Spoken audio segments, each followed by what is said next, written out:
Hello aspirants, welcome to NCG Competitive Institution. ನಾನು ನಿಮ್ಮ Sindhu. Welcome to today's Hindu newspaper analysis. ಇವತ್ತಿನ Hindu news paper ಅಲ್ಲಿ ಬಂದಾಗ you have to cover these many articles. Okay, ಅದರ ಜೊತೆಗೆ test news ಕೂಡ ನಾವು ಕವರ್ ಮಾಡ್ತಾ ಇದೀವಿ. ಅದನ್ನು ಕೂಡ ಕಂಪ್ಲೀಟ್ ಆಗಿ ಕೇಳಿಸ್ಕೊಳ್ಳಿ. ಈ ಕ್ಲಾಸ್ನ ಕೊನೆವರೆಗೂ ಸಹ ನೋಡಿ. ಕ್ಲಾಸ್ ಸ್ಟಾರ್ಟ್ ಮಾಡೋಕ್ಕೂ ಮುಂಚೆ ನಿಮ್ಮೆಲ್ಲರಿಗೂ ಸಹ ಅನೌನ್ಸ್ಮೆಂಟ್ ಇದೆ. ನಮ್ಮ NCG ಕಾಂಪಿಟೇಟಿವ್ ಇನ್ಸ್ಟಿಟ್ಯೂಷನ್ ಅಲ್ಲಿ ಎಕ್ಸ್ಕ್ಲೂಸಿವ್ ಆಗಿ ಹೊಸ KPSC ಬ್ಯಾಚ್ ಸ್ಟಾರ್ಟ್ ಆಗ್ತಾ ಇದೆ. ಹಾಗೇನೆ ಒಂದು PSI ESI exclusive batch start ಆಗ್ತದೆ ಮತ್ತೆ PC ಬ್ಯಾಚ್ ಸ್ಟಾರ್ಟ್ ಆಗ್ತಾ ಇದೆ. ಇದರಲ್ಲಿ ನಿಮಗೆ ಕ್ಲಾಸ್ಗಳಲ್ಲಿ ನಿಮಗೆ ಪ್ರತಿ ದಿನನೂ ಕೂಡ ಸಬ್ಜೆಕ್ಟ್ ವೈಸ್ ಚಾಪ್ಟರ್ ವೈಸ್ ಕ್ಲಾಸಸ್ಗಳು ನಡೆಯುತ್ತೆ. ಮತ್ತೆ ಒಂದು ಚಾಪ್ಟರ್ ಆಗಿದ ತಕ್ಷಣ ನಿಮಗೆ ಟೆಸ್ಟ್ಗಳಿರುತ್ತೆ. ಹಾಗೇನೆ ಕಂಪ್ಲೀಟ್ ಸಬ್ಜೆಕ್ಟ್ ವೈಸ್ ಹಾಗೂ ಒಂದ್ಸರಿ ಎಲ್ಲ ಸಬ್ಜೆಕ್ಟ್ ಕಂಪ್ಲೀಟ್ ಆದ್ಮೇಲೆ ಫುಲ್ ಲೆಂತ್ ಟೆಸ್ಟ್ ಕೂಡ ನಿಮಗೆ ಅವೈಲಬಲ್ ಇರುತ್ತೆ. ಸೊ ಕ್ಲಾಸಸ್ಗಳು ನಿಮಗೆ ಆನ್ಲೈನ್ ಆಫ್ಲೈನ್ ಹಾಗೂ ರೆಕಾರ್ಡೆಡ್ 3 ಥರದಲ್ಲಿ ಸಿಗುತ್ತೆ. ಕನ್ನಡ ಹಾಗೂ ಇಂಗ್ಲಿಷ್ ಎರಡಲ್ಲೂ ಕೂಡ ಅವೈಲಬಲ್ ಇದೆ. ಹಾಗೇನೆ ನಿಮಗೆ 1-to-1 ಮೆಂಟರ್ಶಿಪ್ ಪರ್ಸನಲ್ ಗೈಡೆನ್ಸ್ ಇದು ಕೂಡ ಸಿಗುತ್ತೆ. ಅಂಡ್ ಇವತ್ತಿನಿಂದ ನಮ್ಮ NCG ಕಾಂಪಿಟೇಟಿವ್ ಇನ್ಸ್ಟಿಟ್ಯೂಷನ್ ಅಲ್ಲಿ ಎಕ್ಸ್ಕ್ಲೂಸಿವ್ ಬ್ಯಾಚ್ ಜನರಲ್ ಇಂಗ್ಲಿಷ್ ಕ್ಲಾಸಸ್ಗಳು ಸ್ಟಾರ್ಟ್ ಆಗ್ತಾ ಇದೆ. General English is very important for your upcoming examination. The group C examination ಆಗಿರ್ಬೋದು, FDA SDA KSET GSTR and HSTR ಎಕ್ಸಾಮ್ಗಳೆಲ್ಲವೂ ಕೂಡ ತುಂಬಾ ಇಂಪಾರ್ಟೆಂಟ್ ಆಗಿರೋದ್ರಿಂದ ಈ ಕೋರ್ಸಸ್ಗಳನ್ನು ಕೂಡ ನೀವು ತಗೋಬಹುದು. ಇದನ್ನ ಎಕ್ಸ್ಕ್ಲೂಸಿವ್ ಆಗಿ ತಗೋಬಹುದು ಅಥವಾ ಬೇರೆ ಕೋರ್ಸ್ ಜೊತೆಗಾರು ನೀವು ತಗೋಬಹುದು. Okay, so for further enquiry ನೀವು ನಮ್ಮ ಆಫ್ಲೈನ್ ಸೆಂಟರ್ ಆದ್ರೂ ವಿಸಿಟ್ ಮಾಡಿ ಅಥವಾ ಕಾಲ್ ಮಾಡಿ ಕೌನ್ಸಿಲಿಂಗ್ ನ ತಗೋಬಹುದು. ಮತ್ತೆ ಗೂಗಲ್ ಪ್ಲೇ ಸ್ಟೋರ್ ಅಲ್ಲಿ ನೀವು NCG ಲರ್ನಿಂಗ್ ಆಪ್ ಅಂತ ಸರ್ಚ್ ಮಾಡಿದ್ರೆ ನಿಮಗೆ ಅಲ್ಲಿ ಆಪ್ ಕೂಡ ಸಿಗುತ್ತೆ. ಅಲ್ಲೂ ಕೂಡ ನೀವು ಡೆಮೋ ಕ್ಲಾಸಸ್ ಆಗಿರ್ಬೋದು, ಡೆಮೋ ಟೆಸ್ಟ್ಗಳಾಗಿರ್ಬೋದು, ಹಾಗೇನೆ ಕ್ಲಾಸಸ್ಗಳನ್ನು ಕೂಡ ಪರ್ಚೇಸ್ ಮಾಡ್ಬೋದು ಅಲ್ಲೇನೆ. ಓಕೆ, ಸೊ ಅದನ್ನು ಕೂಡ ಡೌನ್ಲೋಡ್ ಮಾಡಿ ಏನಿದೆ ಅಂತ ನೋಡಿ. Okay, so will start our class. ಇವತ್ತಿನ ಫಸ್ಟ್ ಆರ್ಟಿಕಲ್ ಸುಮಾರು ಇವಾಗ ಒಂದು 3-4 ಡೇಸ್ ಇಂದ H1B ವೀಸಾ ಬಗ್ಗೆ ನಾವು ನ್ಯೂಸ್ ಅಲ್ಲಿ ಇರೋದನ್ನ ನೋಡ್ತಾ ಇದೀವಿ. ಏನಿದು H1B ವೀಸಾ ಮತ್ತೆ ಇದರ ಇಶ್ಯೂಸ್ಗಳೇನು, ದೆನ್ ಇಂಡಿಯಾದ ಮೇಲೆ ಇದು ಯಾವ ತರ ಇಂಪ್ಯಾಕ್ಟ್ ಆಗ್ತಿದೆ ಅನ್ನೋದನ್ನ ನಾವು ನೋಡ್ತಾ ಬರೋಣ. First, what is this H1B visa? So it is like USA government ಯಾರಾದ್ರೂ ಫಾರಿನರ್ಸ್ಗೆ ಕೊಡುವಂತಹ visa, especially for the non immigrant visas issued by the United state for the foreign workers. Okay, so ಒಂದು ದೇಶದಿಂದ, ನಮ್ಮ ಇಂಡಿಯಾದಿಂದ ಯಾರು USA ಹೋಗ್ತಾರೋ ಅಥವಾ ಬೇರೆ ದೇಶದಿಂದ ಯಾರು USA ಹೋಗ್ತಾರೋ ಅವರಿಗೆ ಏನು ಇಶ್ಯೂ ಮಾಡ್ತಾರಪ್ಪ ಅಂತಂದ್ರೆ ಈ H1B ವೀಸಾನ ಇಶ್ಯೂ ಮಾಡ್ತಾರೆ for they are working in the USA. Okay, then ಏನಕ್ಕೆ ಇದು ನ್ಯೂಸ್ ಅಲ್ಲಿ ಇತ್ತು ಅಂತ ಬಂದಾಗ ಸಡನ್ ಆಗಿ ಡೊನಾಲ್ಡ್ ಟ್ರಂಪ್ ಅವ್ರು ಏನ್ ಮಾಡಿದ್ರಪ್ಪ ಅಂದ್ರೆ ಈ H1 ವೀಸಾಸ್ ಕಾಸ್ಟ್ ಏನಿರುತ್ತೋ ಅದನ್ನ ಇನ್ಕ್ರೀಸ್ ಮಾಡಿದ್ದಾರೆ. ಎಷ್ಟು ಇನ್ಕ್ರೀಸ್ ಮಾಡಿದ್ದಾರೆ, ಏನಾಗಿದೆ ಅನ್ನೋದನ್ನು ಕೂಡ ನಾವು ನೋಡ್ತಾ ಬರೋಣ ಬನ್ನಿ. ಸೊ ಮೇನ್ ಆಗಿ ಇದನ್ನ ಯಾರ್ಯಾರು ಕೊಡ್ತಾರಪ್ಪ ಅಂತಂದ್ರೆ ಸ್ಪೆಷಾಲಿಟಿ ಆಕ್ಯುಪೇಷನ್ಸ್ ಗಳಲ್ಲಿ ಇರುವಂತವ್ರು, ಎಸ್ಪೆಷಲಿ ದ IT ಅಲ್ಲಿ ಕೆಲಸ ಮಾಡೋರು, ಎಂಜಿನಿಯರ್ಸ್ ಗಳಾಗಿರ್ಬೋದು, ಫಿನಾನ್ಸ್ ಸೆಕ್ಟರ್ ಆಗಿರ್ಬೋದು, ಹೆಲ್ತ್ ಕೇರ್ ಸೆಕ್ಟರ್ಸ್ ಗಳಲ್ಲಿ ವರ್ಕ್ ಮಾಡೋರಿಗೆ ಕೊಡುವಂತಹ ವೀಸಾ ಇದು. ದೆನ್ ಇದರ ಡ್ಯೂರಿಯೇಷನ್ 3 years ಇರುತ್ತೆ. ಓಕೆ, ಸೊ ವೀಸಾ 3 years ಅವ್ರು ಏನ್ ಮಾಡ್ಬೋದಪ್ಪ ಅಂದ್ರೆ US ಅಲ್ಲಿ ಆರಾಮಾಗಿ ಅವರು ವರ್ಕ್ ನ ಮಾಡ್ಬೋದು. And it is extendable to 6 years. Then ಈ ವೀಸಾನ ಯಾರು ಎಲಿಜಿಬಲ್ ಇದ್ದಾರೆ ಅಂತ ಬಂದಾಗ ದ ಬ್ಯಾಚುಲರ್ ಡಿಗ್ರಿ ಅಥವಾ ಹೈಯರ್ ಕ್ವಾಲಿಫಿಕೇಶನ್ ಯಾರು ಹೊಂದಿದಾರೋ ಅವರಿಗೆ ಇದನ್ನ ಕೊಡ್ತಾರೆ. They are specialized, there should be a specialized in a some category. Then after that ಇಲ್ಲಿ ಯಾರು ಎಂಪ್ಲಾಯರ್ಸ್ಗಳನ್ನ ಹೈಯರ್ ಮಾಡ್ಕೊಳ್ತಾರೋ ಅವರೇ ಡೈರೆಕ್ಟ್ ಆಗಿ ಇಶ್ಯೂ ಮಾಡ್ಬೋದು. ಇಂಡಿವಿಜುವಲ್ ಆಗು ಕೂಡ ಅಪ್ಲೈ ಮಾಡ್ಬೋದು ಅಥವಾ ಎಂಪ್ಲಾಯರ್ಸ್ಗಳು ಕೂಡ ಏನ್ ಮಾಡ್ಬೋದಪ್ಪ ಅಂತಂದ್ರೆ ಸ್ಪಾನ್ಸರ್ ಮಾಡ್ಬೋದು for their workers. Then it is subject to annual cap. So ಪ್ರತಿ ವರ್ಷನೂ ಕೂಡ ವೀಸಾನ ಏನ್ ಮಾಡ್ಬೇಕಪ್ಪ ಅಂದ್ರೆ ರಿವೈಸ್ ಮಾಡಿಸ್ಬೇಕು. ಅವಾಗ 65,000 rupees ಅವರು ಪೇ ಮಾಡ್ಬೇಕಾಗತ್ತೆ. ಅಂಡ್ ಅಡಿಷನಲ್ 20,000 ವೀಸಾಸ್ಗಳನ್ನ ಏನ್ ಮಾಡ್ತಪ್ಪ ಅಂತಂದ್ರೆ US is ready to give to Indian market. ಇದಿಷ್ಟು ಏನು old news. Then what is the new news ಅಂತ ಬಂದಾಗ, ಎಸ್ಪೆಷಲಿ ನ್ಯೂ ನ್ಯೂಸ್ ಅಲ್ಲಿ ಬಂದಾಗ that is huge fees hike. Almost $100,000 ಅಷ್ಟು ಅಂದ್ರೆ $1,00,000 ಅಷ್ಟು ಏನ್ ಮಾಡಿದಾರಪ್ಪ ಅಂತಂದ್ರೆ ಇದರಲ್ಲಿ ಫೀಸ್ ನ ಇನ್ಕ್ರಿಮೆಂಟ್ ಮಾಡಿದ್ದಾರೆ. ಓಕೆ, ಸೊ ದೆನ್ ಇದರಿಂದ ಏನಾಗುತ್ತಪ್ಪ ಅಂತಂದ್ರೆ ಅಲ್ಲಿ ಸಡನ್ ಆಗಿ ಅವ್ರು ಕ್ಲಾರಿಫಿಕೇಶನ್ ಕೂಡ ಕೊಟ್ಟಿರ್ಲಿಲ್ಲ. ಯಾರಾದ್ರೂ ಸಡನ್ ಆಗಿ ಇಂಡಿಯಾಗೆ ಬಂದಿರ್ತಾರೆ, ದೆನ್ ಅವ್ರು ವಾಪಸ್ USA ಹೋಗ್ಬೇಕಾಗಿರುತ್ತೆ. ಅಂತವ್ರು ರಿನ್ಯೂ ಮಾಡಿಸೋದಕ್ಕೆ $100,000 ನ ಪೇ ಮಾಡ್ಬೇಕಾ ಅಥವಾ ಹೊಸದಾಗಿ ಯಾರು ಅಪ್ಲಿಕೆಂಟ್ ಇದ್ದಾರೆ ಅವ್ರು ಪೇ ಮಾಡ್ಬೇಕಂತ ಏನು ಹೇಳಿರಲಿಲ್ಲ. ಸಡನ್ ಆಗಿ ವರ್ಲ್ಡ್ ವೈಡ್ ನ್ಯೂಸ್ ಆಗಿತ್ತು because of this fees hike, sudden fees hike. Okay, then Indian ಎಂಬಸೀಸ್ಗಳು ಕೂಡ ಏನ್ ಮಾಡಿದ್ರಪ್ಪ ಅಂತಂದ್ರೆ 24 hours ಯಾರು ಹೋಗ್ತಾ ಇದಾರೋ ಅಂತವರಿಗೆಲ್ಲ ಹೆಲ್ಪ್ ಮಾಡಿದ್ದಾರೆ. ಫಂಡ್ ನ ಕೊಡೋದಾಗಿರ್ಬೋದು, ಇನ್ನೊಂದನ್ನ ಕೊಡೋದಾಗಿರ್ಬೋದು ಅಂತ. ದೆನ್ ಅದಾದ್ಮೇಲೆ ಅವರು ಕ್ಲಾರಿಟಿ ಕೊಟ್ಟರು ಏನಪ್ಪಾ ಅಂತಂದ್ರೆ ಆಲ್ರೆಡಿ ಯಾರು ರಿಜಿಸ್ಟರ್ಡ್ ಆಗಿದ್ದಾರೋ ಅವರು ಕೊಡೋ ಅವಶ್ಯಕತೆ ಇಲ್ಲ, ಅಥವಾ ಯಾರು ಆಲ್ರೆಡಿ US ಅಲ್ಲಿ ವರ್ಕ್ ಮಾಡ್ತಿದಾರೋ ಅವರು ಕೊಡುವಂತ ಅವಶ್ಯಕತೆ ಇಲ್ಲ. ಬಟ್ ಯಾರು ಹೊಸದಾಗಿ USA ಗೆ ಹೋಗ್ತಾ ಇದಾರೋ ಫಾರ್ ಡೂಯಿಂಗ್ ಅ ವರ್ಕ್ ಅವ್ರು ಏನ್ ಮಾಡ್ಬೇಕಪ್ಪ ಅಂತಂದ್ರೆ now onwards they have to pay $100,000. Okay, then ಈ $100,000 ಇವ್ರು ಏನು ಹೇಳ್ತಿದ್ರು for a visas. So according to the report 60 to 70% of the people who are working, Indian people who are working in a USA, ಅವರ annual salary is less than $100,000. Then ಅವರ ಸ್ಯಾಲರಿನೇ ಕಡಿಮೆ ಇರಬೇಕಾದ್ರೆ ಅವರು ಹೇಗೆ ಇಷ್ಟು ಕಾಸ್ಟ್ನ ಆಫರ್ ಮಾಡಿ ಅಲ್ಲಿ ಹೋಗಿ ವರ್ಕ್ ಮಾಡ್ತಾರೆ? Okay, then what is the reason behind this hiking? Because US ಅಲ್ಲಿ ನಾವು ನೋಡೋದಿದ್ರೆ okay, almost 70% of the total H1B visas ಹೋಲ್ಡರ್ಸ್ಗಳು ಯಾರು? ಇಂಡಿಯನ್ಸ್ಗಳು. Okay, so Indian professionals, they are Indians experts, they are working in the USA and they are also contributing to the American economy. But so who are the residents of the Americans or the people of the Americans? ಅವರಿಗೆ ಏನು ಸಿಗ್ತಾ ಇಲ್ಲಪ್ಪ ಅಂತಂದ್ರೆ ಈ ತರ higher ಸೆಕ್ಟರ್ಗಳಲ್ಲಿ ಅವರಿಗೆ job ಸಿಗ್ತಾ ಇಲ್ಲ. ಓಕೆ, ಸೊ ಅಲ್ಲಿ ಎಂಪ್ಲಾಯ್ಮೆಂಟ್ ಜನರೇಷನ್ ಆಗ್ತಾ ಇಲ್ಲ ಅಲ್ಲಿಯ ಕಮ್ಯುನಿಟಿ ಅವರಿಗೆ. ಅದನ್ನ ಡಿಸ್ಕರೇಜ್ ಮಾಡೋದಕ್ಕೆ, ಲೈಕ್ ದ ಫಾರಿನರ್ಸ್ಗಳು ಬಂದು ಇಲ್ಲಿ ಜಾಬ್ನ ಮಾಡೋದನ್ನ ಡಿಸ್ಕರೇಜ್ ಮಾಡೋದಕ್ಕೆ ಏನ್ ಮಾಡಿದಾರಪ್ಪ ಅಂತ ಹೇಳಿದ್ರೆ ಈ ತರ ಈ ಫೀಸ್ ಹೈಕ್ಗಳನ್ನ ಮಾಡಿರುವಂತದ್ದು. ಐದರ್ ಈವನ್ ಎಂಪ್ಲಾಯರ್ಸ್ಗಳು ಕೂಡ ಪೇ ಮಾಡ್ತಾರೆ ಅಂತ ಬಂದಾಗ್ಲೂ ಕೂಡ ಅವ್ರಿಗೂ ಕೂಡ ಕಾಸ್ಟ್ ತುಂಬಾನೇ ಇರುತ್ತೆ. ಅಂಡ್ ವರ್ಷ ರಿನಿವಲ್ ಮಾಡಿಸ್ಬೇಕಂದ್ರೂ ಕೂಡ ಅದನ್ನ ದುಡ್ಡು ಕೊಡ್ಬೇಕು. ಓಕೆ, ಸೊ ಅಷ್ಟು ಟ್ಯಾಲೆಂಟೆಡ್ ಪರ್ಸನ್ಸ್ ವರ್ತ್ ಇದ್ರೆ ಏನ್ ಮಾಡ್ತಾರಪ್ಪ ಅಂತಂದ್ರೆ ಅವರು ಪೇ ಮಾಡ್ತಾರೆ, otherwise no. Okay, it will discourage the every one, both the foreigners also and Indians also. Then ಹಾಗಿದ್ರೆ ಇಂಡಿಯನ್ಸ್ಗಳು ಯಾಕೆ US ಅಲ್ಲಿ ಹೋಗಿ ವರ್ಕ್ ಮಾಡ್ತಿದ್ದಾರೆ? Of course because of the greatest highest payment ಅಂತಾನೆ ನಾವು ಹೇಳ್ಬೋದು. ಬಟ್ ಅವ್ರು ಏನಲ್ಲಿ ಪೇಮೆಂಟ್ ತಗೊಳ್ತಾರೋ ಬರೀ ಅವ್ರು ಅಷ್ಟೇ US ಅಲ್ಲಿ ಅಷ್ಟೇ ಯೂಸ್ ಮಾಡ್ತಾರನ್ನೋ ನಮ್ಮ ಇಂಡಿಯಾಗೂ ಕೂಡ ಕಳಿಸ್ತಾರೆ. ಇದರಿಂದ ಏನಾಗುತ್ತೆ, ನಮ್ಮ ಇಂಡಿಯಾದಲ್ಲಿ ಫಾರಿನ್ ಎಕ್ಸ್ಚೇಂಜ್ ಆಗುತ್ತೆ, ದೆನ್ ಫಾರಿನ್ ರಿಸರ್ವ್ಸ್ ಏನಾಗುತ್ತೆ ನಮ್ಮ ಇಂಡಿಯಾದಲ್ಲಿ ಜಾಸ್ತಿ ಆಗ್ತಾ ಬರುತ್ತೆ. Okay, so that is the one of the thing. But ಇವಾಗ ಇದು ಡಿಸ್ಟರ್ಬೆನ್ಸ್ ಆಯಿತು ಅಂತ ಹೇಳಿದಾಗ ಅಫ್ಕೋರ್ಸ್ ಇಂಡಿಯನ್ ಮಾರ್ಕೆಟ್ ಅಲ್ಲಿ ಸ್ವಲ್ಪ ಡಿಸ್ಟರ್ಬೆನ್ಸ್ ಆಗುತ್ತೆ. ದೆನ್ ಡಾಲರ್ ಇಂಡಿಯನ್ ರುಪೀಸ್ ಏನಾಗಬಹುದು, ಡಿಪ್ರಿಸಿಯೇಷನ್ ಅಪ್ರಿಸಿಯೇಷನ್ ಕೂಡ ನಾವು ನೋಡ್ಲಿಕ್ಕೆ ಸಿಗುತ್ತೆ. ಅಂಡ್ ಬಟ್ ಇವತ್ತಿನ ನ್ಯೂಸ್ನ ನೀವು ನೋಡೋದಿದ್ರೆ, ಇವತ್ತಿನ ನ್ಯೂಸ್ ಪೇಪರ್ ಅಲ್ಲಿ ನೋಡೋದಿದ್ರೆ ಇವತ್ತು US secretary and our Indian external affair minister S Jaishankar ಇಬ್ರು ಕೂಡ ಮೀಟಿಂಗ್ ನ ಮಾಡ್ತಾ ಇದ್ದಾರೆ. ಇದು ಮೇ ಬಿ ಈ ವೀಸಾಸ್ ಥಿಂಗ್ ಏನಿದೆಯೋ ಅಥವಾ ಬೈಲ್ಯಾಟ್ರಲ್ ಇಶ್ಯೂಸ್ ಥಿಂಗ್ಸ್ ಏನಿದೆಯೋ ಅದು ರಿವೈವ್ ಆದ್ರೂ ಆಗಬಹುದು. Okay, so what we are seeing here, so because of this, whatever the Trump promise is there to the US people, ಅವ್ರು ಏನ್ ಮಾಡ್ತಿದಾರಪ್ಪ ಅಂದ್ರೆ ಒಂದನ್ನ ಇಂಪ್ಲಿಮೆಂಟ್ ಮಾಡ್ತಾ ಇದ್ದಾರೆ. ಒಂದನ್ನ ಯಾವ ತರ ಇಂಪ್ಲಿಮೆಂಟ್ ಮಾಡ್ತಾರೆ? It is like a sudden shock, like 12 o'clock or 1 o'clock or evening 9 o'clock 10 o'clock ಅವ್ರು ಅನೌನ್ಸ್ ಮಾಡ್ತಾ ಇರುವಂತದ್ದು. ಅಂಡ್ ಮಾರ್ನಿಂಗ್ ನೋಡ್ಬೇಕಾದ್ರೆ everything is disturb, so it is having the impact on Indian market to.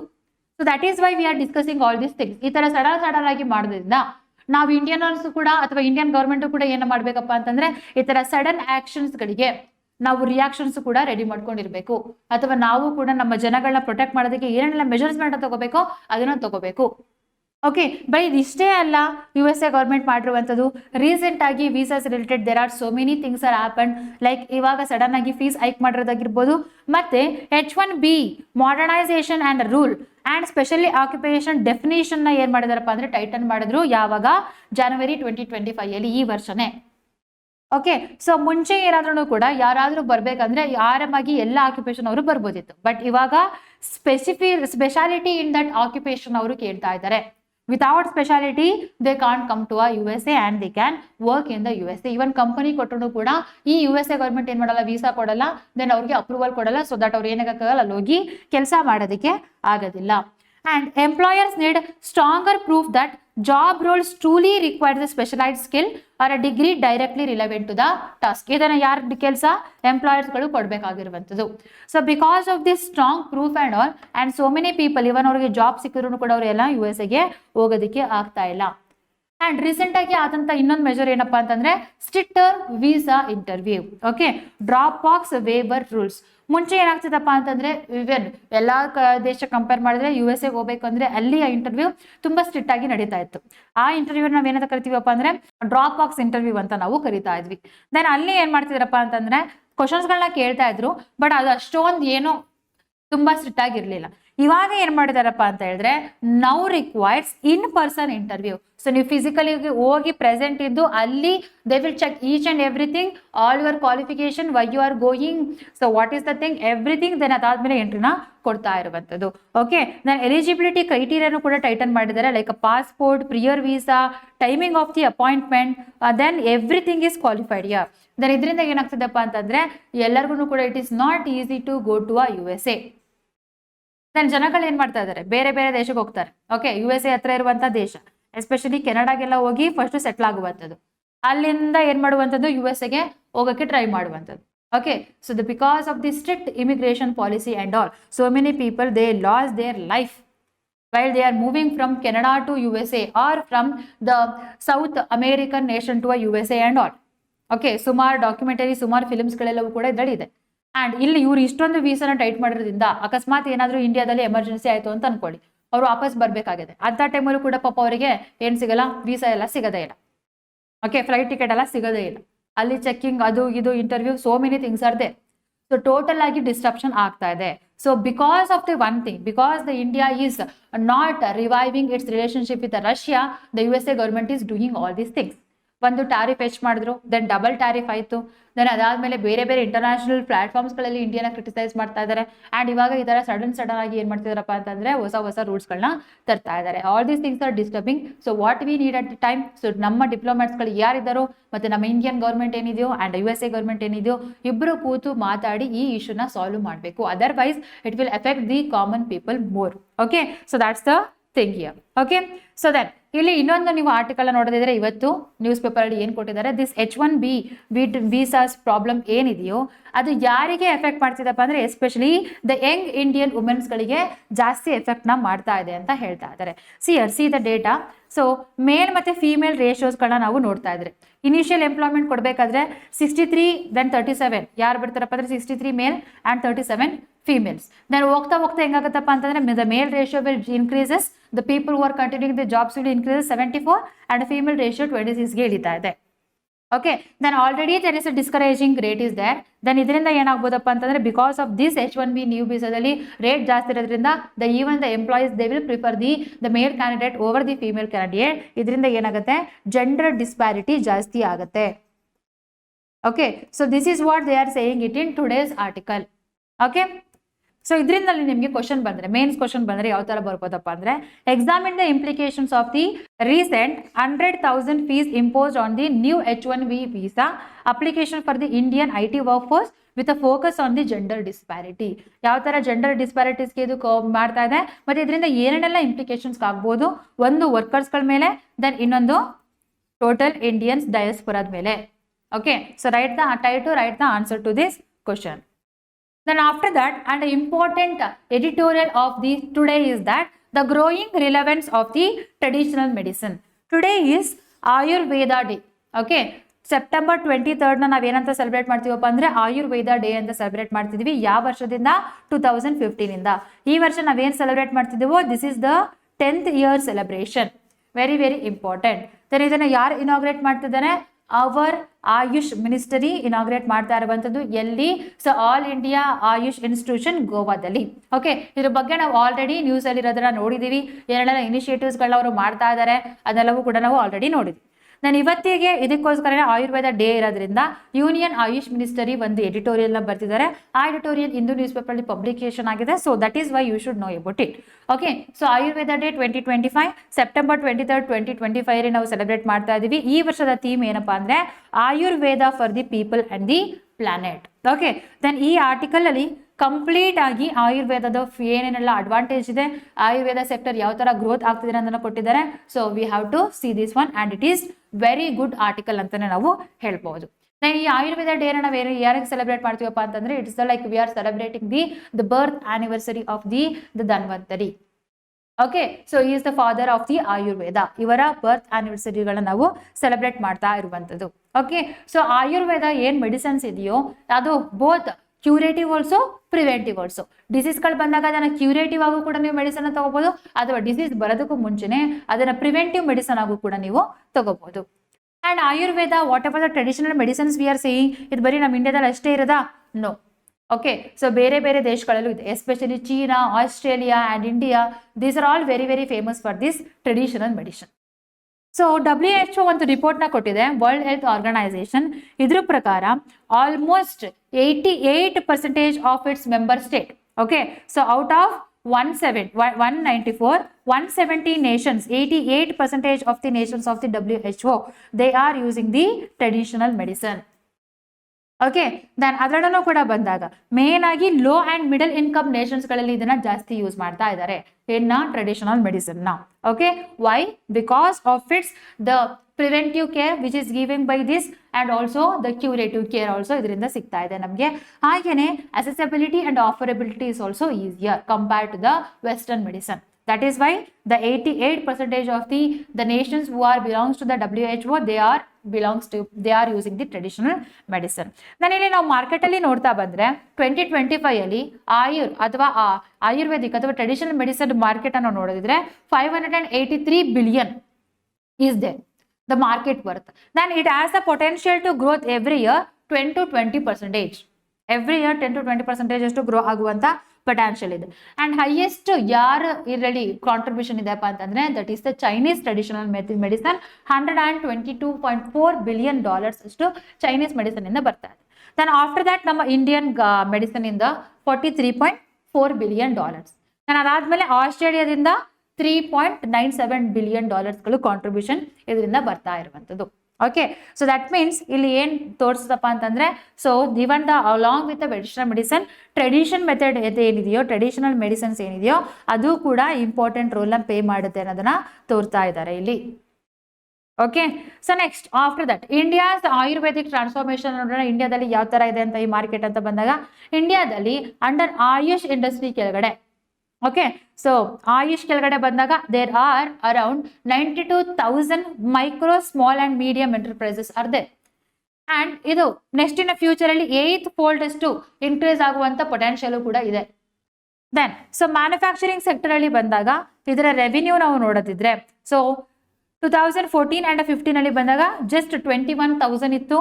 And ಇವಾಗ ನಾವು ನೋಡೋದಿದ್ರೆ 1.37 lakh crore ಅಷ್ಟು contribution Ayurveda manufacturing sector ಇಂದ ಇಂಡಿಯಾಗೆ ಸಿಗ್ತಾ ಇದೆ. Next after that service sector ಅಲ್ಲಿ ಬಂದಾಗ 1.6 lakh crore rupees it is earning every year.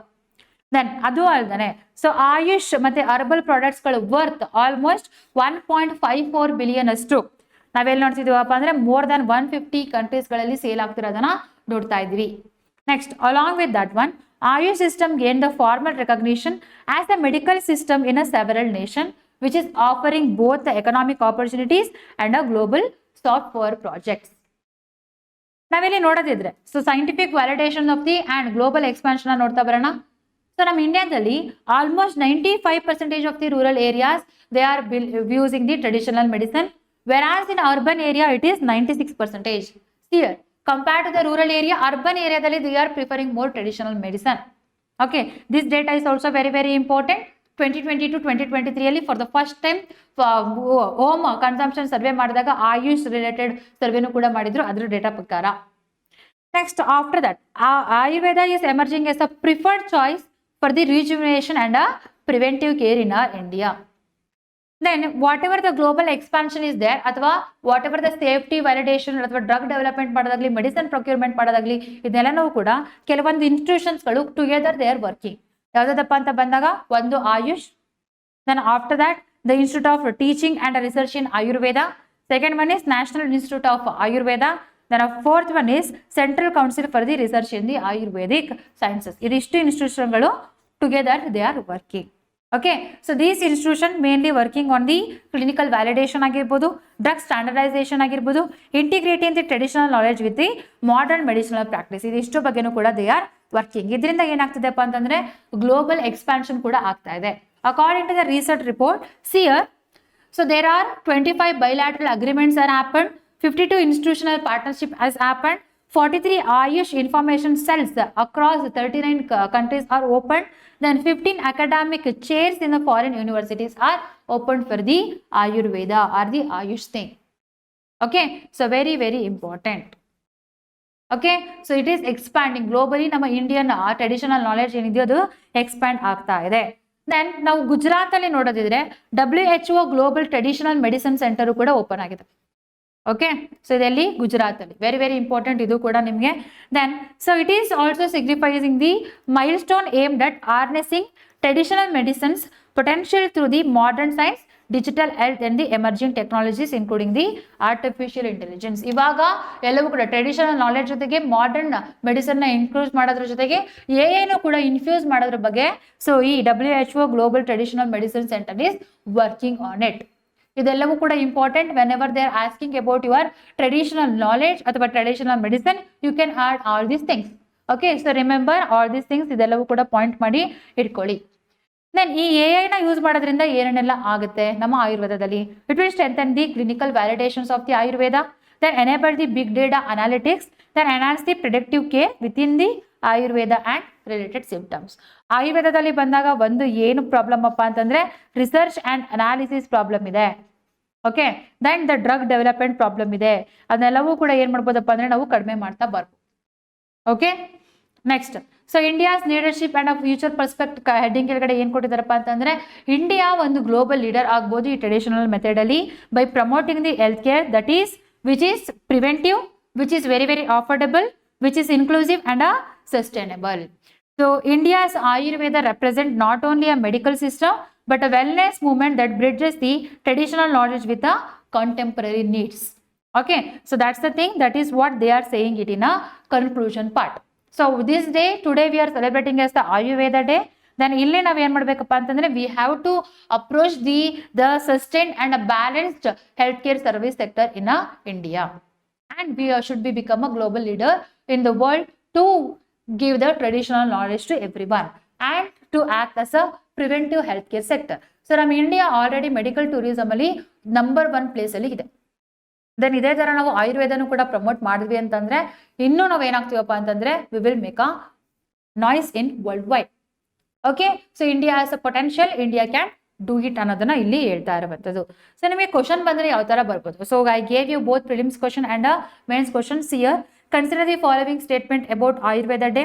It is observed to commemorate the birth anniversary of Dhanvantari. Is this statement is true? Second one, Ayurveda Day 2025 focus on planetary and personal health. Howda?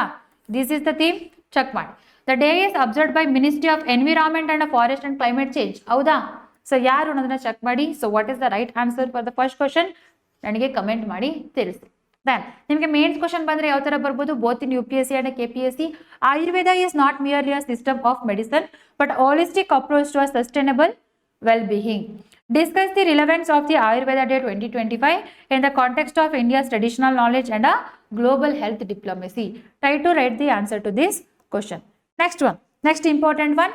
54 vessels are being built by Navy, then 10 to join fleet this year. So Indian Navy, it want to strengthen its indigenous shipbuilding program. Okay, so then now it want to adopt a largest indigenous shipbuilding program by developing the 54 vessels and 10 by this year, end of this year. Okay, so that is why it is very very important. See here, India is undertaking largest ever shipbuilding program, very very important, with the 54 naval vessels under the constructions in Indian shipyards. So total agi 54 vessels galu by 2023 it will completed, but 10 vessels will deployed by end of this year 2025 ಅಷ್ಟೊಳಗೆ ಮಾಡ್ತಾರೆ. Okay, then so ಇದರಿಂದ ಏನಾಗುತ್ತಪ್ಪ ಅಂದ್ರೆ ನೇವಿಯ strength ಜಾಸ್ತಿ ಆಗುತ್ತೆ by having the 200+ warships and submarines by 2025 and possibly reaching 230 by 2037. Okay, so that's the aim of the Indian government. Then so India's Navy is transforming by buyers of the navies to the builders of the navy. See here, ಎಷ್ಟು ಸಕಲಾಗಿದೆ ಅಂತ ಹೇಳಿ. ಈ ತರದೆಲ್ಲ ನೀವು ಕೋರ್ಸ್ಗಳನ್ನ ನಿಮ್ಮ ಎಕ್ಸಾಮ್ಸ್ಗಳಲ್ಲಿ use ಮಾಡಿದ್ರಿ ಅಂತಂದ್ರೆ your answer is very beautiful. Okay, so India is transforming from the buyers of the navies to the builders of navy, promoting the self-resilience and a defense indigenization. Okay, then recent ಆಗಿ development ಆಗಿರುವಂತ ಎರಡು INS ಬಗ್ಗೆನೂ ಕೂಡ ಇಲ್ಲಿ ಹೇಳಿದ್ದಾರೆ. ಒಂದು INS Tamal, another one is the INS Andrew. So ಈ INS Tamal ಏನಿದೆಯೋ ಜುಲೈ 1st 2025 ಇಂದ ಇದು ಕಮಿಷನ್ ಆಗಿರುವಂಥದ್ದು. ಇದನ್ನ ಎಲ್ಲಿ ಬಿಲ್ಟ್ ಮಾಡಿರುವಂಥದ್ದು? It is built in Russia but using hour technology. Okay, so India also contributed, both India and Russia togetherly they build a ship, and this is the largest ship we are procuring from the foreigners. Okay, so now onwards ನಮ್ಮ ಏನಾಗುತ್ತಪ್ಪ ಅಂದ್ರೆ ಇಂಡಿಯಾದಲ್ಲಿ complete ಆಗಿ indigenous ship building ನ ನಾವು ಮಾಡ್ತಾ ಇದೀವಿ. ಇಲ್ಲಿಂದ ನಾವೇನ್ ನೋಡ್ತಾ ಇದೀವಿ? ಟ್ರಾನ್ಸ್ಫಾರ್ಮೇಶನ್ ನೋಡ್ತಾ ಇದೀವಿ. And whatever this INS Tamal is there, it is the 8th Krivak class freight in the Indian Navy. So Indian Navy idana freight agi navu use ಮಾಡ್ತೀವಿ. It is the 8th one and the last editions of the Krivak class freighter just. Okay, so remember this one also. And INS Androth ಏನಿದೆಯೋ, it is the second of 8 anti-submarine warfare shallow water craft. Okay, so ಇಟ್ಟನ್ನು ನಾವು ಏನು use ಮಾಡ್ಬೋದು, ನೀವು ಸಿಯರ್ this one ship ಆಗು ಕೂಡ use ಮಾಡ್ಬೋದು. Then you can also use it as a anti submarine warfare shallow water craft ಆಗು ಕೂಡ ನೀವು ಯೂಸ್ ಮಾಡಬಹುದು. Okay, so this is a second of the 8th which are ships we want to build in India. Okay, so remember this. And this INS Androth ಅಲ್ಲಿ over 80% is a indigenous contents and 20% ನಾವು foreigners contents ಕೂಡ ತಗೊಂಡಿದ್ದೀವಿ. Main ಆಗಿ ಇದನ್ನ France ಇಂದ ತಗೊಂಡಿರುವಂಥದ್ದು. Okay, then so by the end of the December 2025, Indian Navy wants to deploy at least 10 domestically built warships. Okay, so remember this one also very important. Nimma prelims alli kelrunu kelbodu. And ಈ ತರ Indian navy so by the end of the 2023 54 naval ವೆಸಲ್ಸ್ಗಳನ್ನ ಅಥವಾ having 230+ ವೆಸಲ್ಸ್ಗಳನ್ನ ಇಟ್ಕೊಳ್ಳೋದ್ರಿಂದ ಏನೇನೆಲ್ಲ ಉಪಯೋಗಗಳಾಗುತ್ತೆ. What are all the strategic objective? Because it is all the India's long term maritime strategy to safeguard our national maritime interest. Okay, then whatever the regional ಇರುವಂತಹ challenges ಗಳನ್ನ counter ಮಾಡೋದಕ್ಕೆ ಮತ್ತೆ ಇಂಡಿಯನ್ ಓಷನ್ ಆಗಿರ್ಬೋದು, pacific ocean ಆಗಿರ್ಬೋದು, peace ನ maintain ಮಾಡೋದಕ್ಕೆ we need all these INS. Okay, all these warships, all these flights, all these fleets ಗಳು ನಮಗೆ ಬೇಕು. Okay, so remember this. And advance India's Sagar vision. What is this Sagar? Security and growth for all in the region. ಇದನ್ನ ಏನ್ ಮಾಡಬೇಕು, ಇನ್ನ enhancement ಮಾಡೋದಕ್ಕೆ ಇದು help ಮಾಡುತ್ತೆ. And will strengthen the India's position as the first responder in Indian Ocean region and preferred security partner for the regional countries. Okay, so these are all the major aims. Then Atmanirbhar Bharat and defense indigenization ಏನಿದೆಯೋ ಅದಕ್ಕೂ ಕೂಡ ಇದು help ಮಾಡುತ್ತೆ by promoting the indigenous defense manufacturing, generating the employment in the ancillary industries and strengthening the technological capabilities and R&D. So this is the main aim of the developing the indigenous warships in our India. Okay, so see here nimge question bandre yav tara barbodu. So here the question is related to INS Androth. So try to answer the correct answer in your comment section. First one, so INS Androth, a nuclear powered attack submarine built by L&D, a Slate destroyer developed by under Project 15B, anti-submarine warfare shallow watercraft built by GRSE, and offshore patrol vessel constructed by Goa Shipyard Limited. So ಯಾವುದೇ right answer, ಇಲ್ಲಿ ಒಂದು keyword ಇದೆ, ಆ keyword ನಿಮಗೆ ಗೊತ್ತಾದ್ರೆ ನೀವು ಆನ್ಸರ್ನ ಮಾಡ್ತೀರಾ. Right ಆನ್ಸರ್ನ ನನಗೆ ಕಮೆಂಟ್ ಮಾಡಿ ತಿಳಿಸಿ. Okay, so next after that ಇವತ್ತಿನ ನೀವು ನೋಡೋದಿರ ನ್ಯೂಸ್ ಪೇಪರಲ್ಲಿ ಒಂದು ರಿಪೋರ್ಟ್ ಕೂಡ ಕೊಟ್ಟಿದ್ದಾರೆ. That is polluted river stretches in India. So ಇದು ಯಾರು ರಿಪೋರ್ಟ್ ಕೊಟ್ಟಿರುವಂಥದ್ದು? That is CPCB, central pollution control board ಕೊಟ್ಟುವಂತಹ ರಿಪೋರ್ಟ್ 2023 ಡೇಟಾನ ಅನಾಲಿಸಿಸ್ ಮಾಡಿ ಇದು ಕೊಟ್ಟಿದೆ. ಇದರ ಪ್ರಕಾರ ಇದು ಏನು ಹೇಳ್ತಿದೆಪ್ಪ ಅಂತಂದ್ರೆ, so the river location which are unfit for a bathing and most polluted river ಸ್ಟ್ರೆಚಸ್ಗಳಾಗಿರ್ಬೋದು, ದೆನ್ ಪೊಲ್ಯೂಟೆಡ್ ರಿವರ್ಸ್ಗಳಾಗಿರ್ಬೋದು, ಅದು ಏನಾಗಿದೆಪ್ಪ ಅಂದ್ರೆ ಇಂಡಿಯಾದಲ್ಲಿ ಕಡಿಮೆ ಆಗಿದೆ. ಎಷ್ಟೆಷ್ಟು ಕಡಿಮೆ ಆಗಿದೆ ಅಂತ ನೋಡೋಣ ಬರ್ರಿ. ಸೊ 2022 ಅಲ್ಲಿ ಮತ್ತೆ 2023 ಡೇಟಾನ ನಾವು ನೋಡಿದಾಗ 2022 ಅಲ್ಲಿ ಸೊ ಎಷ್ಟು ರಿವರ್ಸ್ಗಳು ಪೊಲ್ಯೂಟೆಡ್ ಇತ್ತಪ್ಪ ಅಂತ ಬಂದಾಗ 311.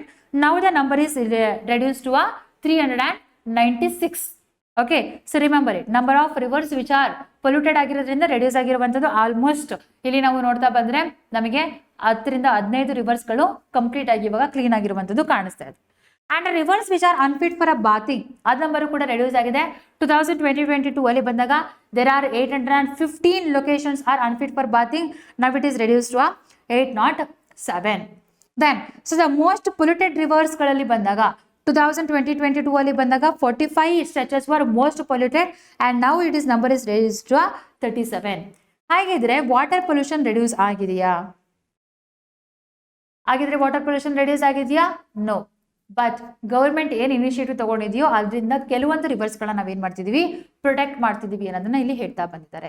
ಆ್ಯಂಡ್ ನಾವು ಕಂಪ್ಯಾರೇಟಿವ್ಲಿ ಸ್ಟೇಟ್ಸ್ಗಳನ್ನ ನೋಡಿದ್ರೆ ಯಾವ ಸ್ಟೇಟ್ಗಳಲ್ಲಿ ಜಾಸ್ತಿ ರಿವರ್ಸ್ಗಳು ಪೊಲ್ಯೂಟೆಡ್ ಆಗಿದೆ? ಪೊಲ್ಯೂಟೆಡ್ ರಿವರ್ ಸ್ಟ್ರೆಚಸ್, PRS ಅಂದರೆ ಪೊಲ್ಯೂಟೆಡ್ ರಿವರ್ ಸ್ಟ್ರೆಚಸ್. ಮಹಾರಾಷ್ಟ್ರದಲ್ಲಿ ದೇರ್ ಆರ್ 54 ಆರ್ ದೇರ್, ಕೇರಳದಲ್ಲಿ 31 ರಿವರ್ಸ್ ಆರ್ ಪೊಲ್ಯೂಟೆಡ್, ಆ್ಯಂಡ್ ಮಧ್ಯಪ್ರದೇಶದಲ್ಲಿ ಬಂದಾಗ, ಮಣಿಪುರಲ್ಲಿ ಬಂದಾಗ 18 ರಿವರ್ಸ್ ಆರ್ ಪೊಲ್ಯೂಟೆಡ್, ಆ್ಯಂಡ್ ಕರ್ನಾಟಕದಲ್ಲಿ 14 ರಿವರ್ಸ್ ಆರ್ ಪೊಲ್ಯೂಟೆಡ್ ರಿವರ್ ಸ್ಟ್ರೆಚಸ್ಗಳು ನಮಗೆ ನೋಡೋದಕ್ಕೆ ಸಿಗುತ್ತೆ. And according to 2023 data Tamil Nadu, Uttar Pradesh, Uttarakhand. Okay, so ಇದು ಮೂರು ಕೂಡ ಹೈಲಿ ಪೊಲ್ಯೂಟೆಡ್ ಪೊಲ್ಯೂಟೆಡ್ ರಿವರ್ ಸಿಸ್ಟಮ್ಗಳು ಇರುವಂಥದ್ದು. ಇಲ್ಲಿ ಪ್ರತಿಯೊಂದರಲ್ಲೂ ಕೂಡ ನೋಡಿದ್ರೆ 5 ರಿವರ್ಸ್ಗಳು ಹೈಲಿ ಪೊಲ್ಯೂಟೆಡ್, ಎಲ್ಲೆಲ್ಲಿ Tamil Nadu, Uttar Pradesh and Uttarakhand. Whereas in 2022 data ಪ್ರಕಾರ ಉತ್ತರ ಪ್ರದೇಶ್ ಅಂಡ್ ಗುಜರಾತ್ ಅಲ್ಲಿ ಜಾಸ್ತಿ ಹೈಲಿ ಪೊಲ್ಯೂಟೆಡ್ ರಿವರ್ಸ್ಗಳು ಇತ್ತು, 6 ಇತ್ತು. Then after that Maharashtra. But in 2022 report ಪ್ರಕಾರ ಹೈಲಿ ಪೊಲ್ಯೂಟೆಡ್ ಎಲ್ಲೆಲ್ಲಿ ತಮಿಳ್ನಾಡು, ಉತ್ತರ ಪ್ರದೇಶ್ ಅಂಡ್ ಉತ್ತರಾಖಂಡ್. ಓಕೆ, ಇದು ಯಾವ್ದ್ರ ಬೇಸಿಸ್ ಮೇಲೆ ಆದ್ರೂ ಕೂಡ ನಿಮಗೆ ಕ್ವಶನ್ ಕೇಳಬಹುದು ಎನ್ವಿರಾನ್ಮೆಂಟ್ ಅಲ್ಲಿ ಬಂದಾಗ, you should know it.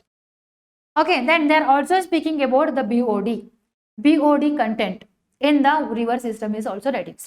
What is this BOD? BOD is nothing but biological oxygen demand.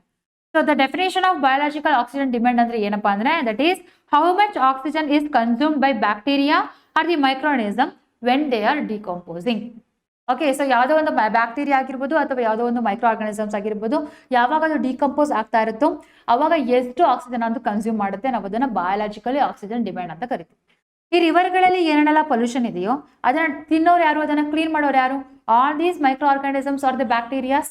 When ದೇವರ್ ದೇ ಆರ್ ಕ್ಲೀನಿಂಗ್ ಇಟ್, ಅವಾಗ ಏನ್ ಮಾಡುತ್ತಪ್ಪ ಅಂದ್ರೆ ಅದನ್ನ ಕನ್ಸ್ಯೂಮ್ ಮಾಡೋದಕ್ಕೆ they are taking the oxygen. ನಾವು ಇದನ್ನ ಕ್ಯಾಲ್ಕುಲೇಟ್ ಮಾಡ್ತೀವಿ, BOD ಅಂತ ಕರಿತೀವಿ. Okay, so organic, it will reflects the organic matter in the water. Higher BOD ಅಂತಂದ್ರೆ pollution is also high, then lower BOD ಅಂತ ಬಂದಾಗ pollution is also low. Then according to that data, ಬ್ಯಾಥಿಂಗ್ ಮಾಡಬೇಕು ಅಂತ ಹೇಳಿದ್ರೆ it has to be BOD should B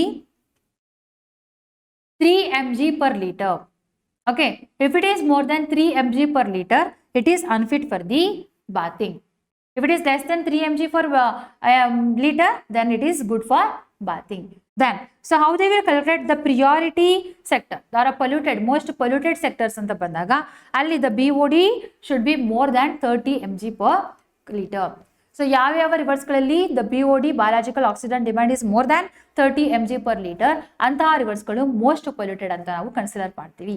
okay, these two also important. ಈ units ಮೇಲೂ ಕೂಡ ನಿಮಗೆ ಕ್ವಶನ್ ನ ಕೇಳಬಹುದು. Okay, so remember the thing. Then after that, so there is one more sports article is there. Team World reclaims the Laver Cup. So ನಿಮಗೆ direct ಆಗಿ question ಕೇಳಬಹುದು, ಈ Laver Cup is related to what ಅಂತ ಹೇಳಿ. So the Laver Cup is related to the men's tennis tournament. So this men's tennis tournament is happening between the 2 teams. ಯಾವ್ದು 2 ಟೀಮ್ಸ್ಗಳು ಅಂತ ಬಂದಾಗ, ಒಂದು team world, another one is the team Europe. Okay, so ಇದು ಪ್ರತಿ ವರ್ಷನೂ ಕೂಡ ಆಗುತ್ತೆ. And ಈ ವರ್ಷ team world and team Europe ಈ ಮ್ಯಾಚಸ್, ಇವರಿಬ್ರು ಮ್ಯಾಚಸ್ ಎಲ್ಲಿ ನಡೀತಿತ್ತಪ್ಪ ಅಂತ ಬಂದಾಗ, it is between September 19 to September 21 Chase Center in San Francisco, United States ಅಲ್ಲಿ ಆಗಿದೆ. Then who is the winner of this Laver cup, Laver tennis cup? ಆಯ್ತಾ, ನಿಮಗೆ Laver cup is related to what ಅಂತ ಕೇಳ್ಬೋದು, that is men's tennis tournament. Then ಇದರ winner ಯಾರಪ್ಪ ಅಂತ ಬಂದಾಗ, ಈ ಸರಿ team world. Okay, so team world, these people they are the winner of the Laver cup. Okay, so then ಇಲ್ಲಿ ನಾವು ನೋಡೋದಿದ್ರೆ ಇದು ಎಲ್ಲಿ ನಡೀತಾ ಇದೆ? San Francisco, USA. ಇದು ಕೂಡ ನಿಮಗೆ ಗೊತ್ತಿಲ್ಲ. ನೆಕ್ಸ್ಟ್ ಆಫ್ಟರ್ ದಟ್, ಸೊ ಈ ಸರಿ ಕೀ ಪರ್ಫಾರ್ಮರ್ಸ್ಗಳು ಯಾರಪ್ಪ ಅಂತ ಬಂದಾಗ, ಒಂದು Taylor Fritz, that is from the team world, delivered the decisive victory by beating the Alexander Zverev. Then he also defeated the Carlos Alexander on Saturday. So Taylor Fritz ನ ನೀವು ನೆನ್ಪಿಟ್ಕೋಬೇಕು. Then Alex de Minaur of the team world is the 3-0 singles ಗಳಲ್ಲಿ ತಗೊಂಡು ಇವರು win ಆಗಿರುವಂಥದ್ದು. So that is why this team is very very important. So ಈ team world ಅಲ್ಲಿ ಒಬ್ರು Taylor Fritz, another one is the Alex de Minaur, ನಿಮಗೆ ನೆನಪಿರ್ಬೇಕು.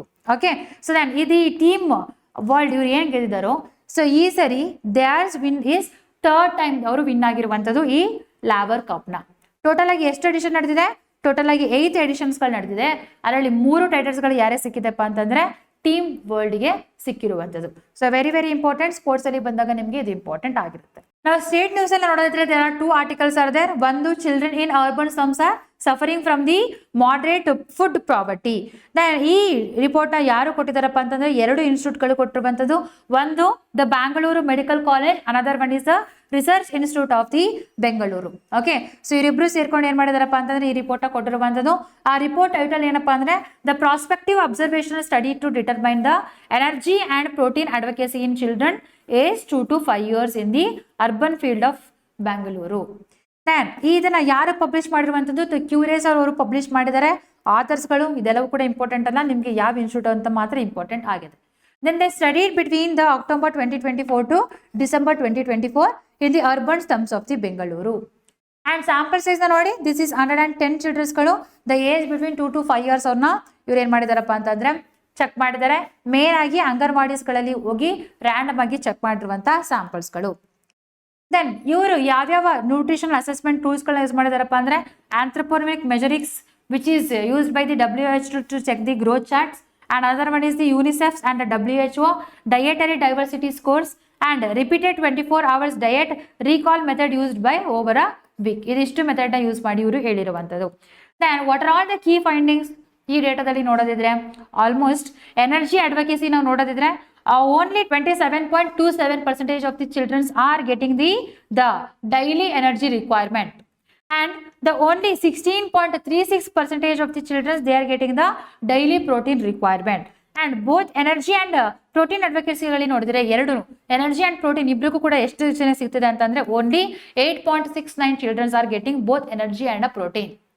Then so moderate child food poverty ನೋಡುತ್ತಿದ್ರೆ so almost 64.54 children in a Bangalore slum area, they are having a deficiency, they are facing the food poverty. Okay, so that is the key finding, you should know it. And a common issues ಗಳು ಇಲ್ಲಿ ಏನು ನೋಡ್ತಾ ಬಂದಾಗ unhealthy snacking. Okay, so ಯಾರು ಕೂಡ ಕೊಡೋರು even like contribution ಮಾಡ್ತಾರೋ ಅವರು ಅಥವಾ ಮಕ್ಕಳು ತಿನ್ನೋದ್ರೂ ಕೂಡ they are eating all the junks like biscuits or chips which is very very unhealthy. ಅದರಿಂದ ಅವ್ರಿಗೆ ಯಾವುದೇ ಥರದ ನ್ಯೂಟ್ರಿಷನ್ ಸಿಗ್ತಾ ಇಲ್ಲ. Next one, for feeding practices because the mothers who are present in the slum area ಅವರ day to day life ನಡಿಬೇಕು ಅಂತಂದ್ರೆ they have to go to a work and they have to earn a money.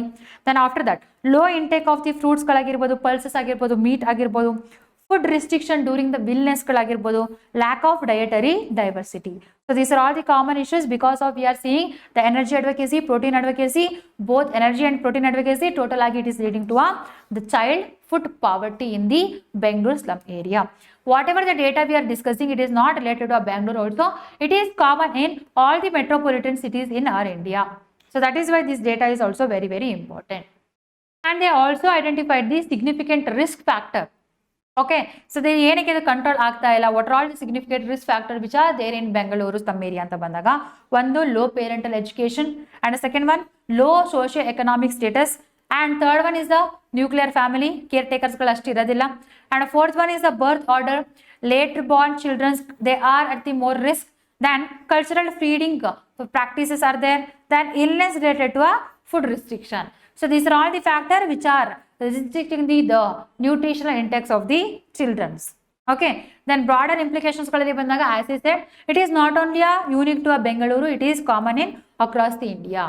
So even ಗೌರ್ಮೆಂಟ್ಗಳು ಕೆಲವೊಂದು ಸ್ಕೀಮ್ಸ್ಗಳನ್ನ ಮಾಡಿದೆ, nutrition ಸ್ಕೀಮ್ಸ್ಗಳನ್ನ ಮಾಡಿದೆ. ಕರ್ನಾಟಕದಲ್ಲಿ ನಾವು ನೋಡಿದ್ರೆ ಅನ್ನಭಾಗ್ಯ ನೋಡ್ತೀವಿ, ಕ್ಷೀರಭಾಗ್ಯ ನೋಡ್ತೀವಿ, ಅದ್ರ ಜೊತೆಗೆ so national mid day meal schemes ಕೂಡ ಇದೆ, ಪೋಷಣ್ ಸ್ಕೀಮ್ಸ್ ಕೂಡ ಇದೆ. All these things are there, but still so ಇಂಡಿಯಾದಲ್ಲಿ ನಾವು ಏನು ನೋಡ್ತೀವಪ್ಪ ಅಂದರೆ ಪಾವರ್ಟಿನ ನೋಡ್ತಾ ಬರ್ತೀವಿ. So poverty is not only restricted to rural area, it is also there in the urban area, especially in the slum areas and all. Okay, so ಚಿಲ್ಡ್ರನ್ಸ್ಗಳಿಗೆ ಇವಾಗ ನ್ಯೂಟ್ರಿಷನ್ ಡಿಫಿಷಿಯನ್ಸಿಗಳಾದರೆ ಅವರ ಹೆಲ್ತ್ಗೆ ಇಂಪ್ಯಾಕ್ಟ್ ಆಗುತ್ತೆ, ಅವರ ಮೆಂಟಲ್ ಗ್ರೋತ್ಗೆ ಇಂಪ್ಯಾಕ್ಟ್ ಆಗುತ್ತೆ, ಓವರ್ ಆಲ್ ಡೆವಲಪ್ಮೆಂಟ್ ಏನಾಗುತ್ತಪ್ಪ ಅಂತಂದರೆ ಇಲ್ಲಿ ನಾವು compromise ಆಗಬೇಕಾಗತ್ತೆ.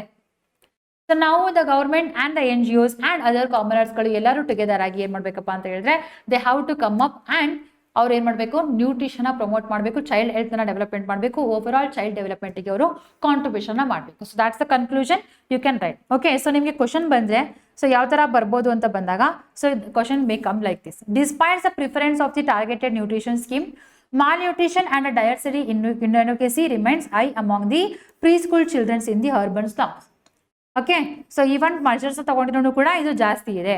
Then discuss the key findings of the recent studies and suggest a way forward ensure the nutrition securities among the vulnerable childrens in the urban India. So ಈಗಿನ key findings ಏನು ಮತ್ತು ಏನು ಮೆಜರ್ಸ್ಗಳನ್ನ ನೀವು suggest ಮಾಡ್ತೀರಾ ಅದನ್ನು mention ಮಾಡಬೇಕು. And last one very very important, again the state news, that is phone in program launched with the north corporation commissioner. So ಬೆಂಗಳೂರಿನ north corporation commissioner, who is his name?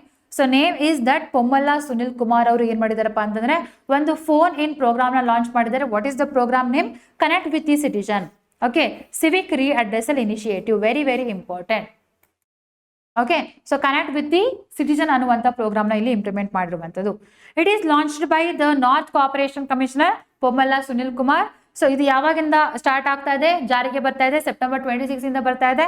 Every Friday, ಪ್ರತಿ ವಾರ every Friday from 11 AM to 10 PM. Every Friday. So ಏನ್ ಮಾಡ್ತಾರಪ್ಪ ಅಂದ್ರೆ ಪ್ರತಿ ವಾರ ಶುಕ್ರವಾರ from 11 AM to 1 PM ಇವ್ರು ಏನ್ ಮಾಡ್ತಿದಾರಪ್ಪ ಅಂತ ಹೇಳಿದ್ರೆ, so they will open to talk with the public. Okay, through a telecommunication. So ಇವ್ರು ಏನ್ ಮಾಡ್ಬೋದಪ್ಪ ಅಂದ್ರೆ ಎಲ್ಲಾ ಪಬ್ಲಿಕ್ ಅವರಿಗೆ ಫೋನ್ ಮಾಡಿ ಏನ್ ಆಗ್ತಾ ಇದೆ, ಏನ್ ಪ್ರಾಬ್ಲಮ್ ಇದೆ ಅವರ ಕೋಆಪರೇಷನ್ ಅಲ್ಲಿ ಅನ್ನುವಂಥದ್ದು, ಅಥವಾ ಯಾವ ಏರಿಯಾಗಳಲ್ಲಿ ಕವರ್ ಆಗುತ್ತೆ ಅದನ್ನಷ್ಟನ್ನು ಕೂಡ ಅವ್ರು ಏನ್ ಮಾಡ್ಬೋದಪ್ಪ ಅಂದ್ರೆ ಇಲ್ಲಿ ಹೇಳ್ಬೋದು. Then after that what he will do, so he will contact whatever the authorities which are relevant to that issues and ಅದನ್ನ ಏನ್ ಮಾಡ್ತಾರೆ, ಸಾಲ್ವ್ ಮಾಡ್ತಾರೆ. It's like coordination among the all the departments. Not only ಈ will listen to it and complaint ಬರ್ಕೊಂಡು ಸುಮ್ಮನೆ ಇರೋದಲ್ಲ, ಎಲ್ಲರಿಗೂ ಕೂಡ ಕೋಆರ್ಡಿನೇಟ್ ಮಾಡಿ ಆ ಪ್ರಾಬ್ಲಮ್ಸ್ಗಳನ್ನ ಸಾಲ್ವ್ ಮಾಡ್ತಾರೆ. ದೆನ್ ಯಾವ ಟೈಮಲ್ಲಿ ಯಾವ್ಯಾವ ಪ್ರಾಬ್ಲಮ್ಸ್ಗಳನ್ನ ಸಾಲ್ವ್ ಮಾಡ್ತಾರೆ. ಸಿ ದ ರೀಅಡ್ರೆಸಲ್ ಟೈಮಿಂಗ್ಸ್ನ ನೋಡಿ. ಮೈನಾರಿಟಿ ಇಶ್ಯೂಸ್ಗಳಿದ್ರೆ ವಿತಿನ್ 48 hours. ಲಾರ್ಜ್ ಸಿವಿಕ್ ವರ್ಕ್ಗಳಿದ್ರೆ it will resolve by up to 1 week and complaint raised via phones calls are prioritized. Okay, ಇದನ್ನು ಕೂಡ ಇವತ್ತಿನ ಆರ್ಟಿಕಲ್ ಅಲ್ಲಿ ಹೇಳಿರುವಂಥದ್ದು. ದೆನ್ ಸೊ ಈ ನಾರ್ತ್ ಕೋಆಪರೇಷನ್ ಏನಿದೆಯೋ ಬೆಂಗಳೂರು ಹೆಬ್ಬಾಳ್ ಸೆಕ್ಟರ್ಸ್ಗಳಾಗಿರ್ಬೋದು, ಆಲ್ ದೀಸ್ ಥಿಂಗ್ಸ್ ಅಲ್ಲಿ ಬಂದಾಗ ಕಾಮನ್ ಆಗಿ ಮಳೆಗಳೆಲ್ಲ ಬಂದಾಗ ಫ್ಲಡ್ ಆಗುವಂಥದ್ದು ಕಾಮನ್. ಸೊ ಫ್ಲಡ್ ಪ್ರಿಪೇರ್ಡ್ನೆಸ್ನು ಕೂಡ ಇವ್ರು ಏನು ಮಾಡಿದಾರಪ್ಪ ಅಂತಂದ್ರೆ ಡೆವಲಪ್ಮೆಂಟ್ ಮಾಡಿದ್ದಾರೆ. Problem areas are identified, like Hebbal ಆಗಿರ್ಬೋದು, ದೆನ್ ಕೆಂಪೇಗೌಡ ಇಂಟರ್ನ್ಯಾಷನಲ್ ಏರ್ಪೋರ್ಟ್ ಕಾರಿಡಾರ್ಸ್ಗಳಾಗಿರ್ಬೋದು, ಇದನ್ನೆಲ್ಲ ಐಡೆಂಟಿಫೈ ಮಾಡಿದ್ದಾರೆ. ನೆಕ್ಸ್ಟ್ ಸೊಲ್ಯೂಷನ್ ಕೂಡ ಇಂಟ್ರೊಡ್ಯೂಸ್ ಮಾಡ್ತಾ ಇದ್ದಾರೆ. ಸೊಲ್ಯೂಷನ್ ಅಲ್ಲಿ ಏನು ಮಾಡ್ತಿದಾರಪ್ಪ ಅಂತಂದ್ರೆ the deployment of gang man.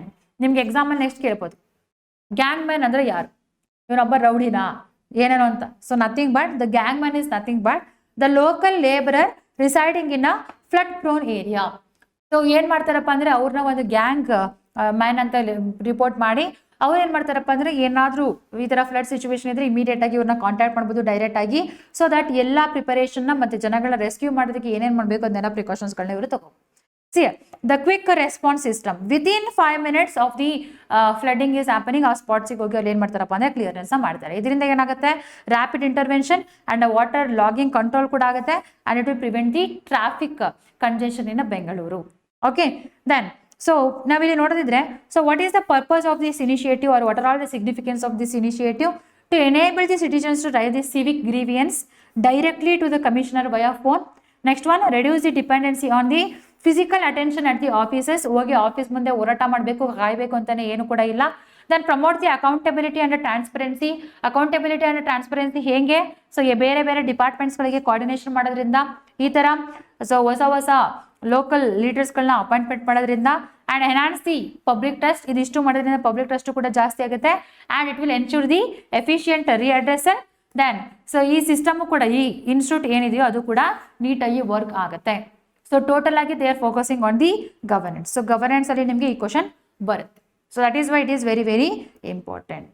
So see your question ಬಂದರೆ ಯಾವ ಥರ ಬರ್ಬೋದು ಅಂತ ಈ ಕ್ವಶನ್ನ ಆನ್ಸರ್ ಮಾಡಿ ತಿಳಿಸಿ ನನಗೆ.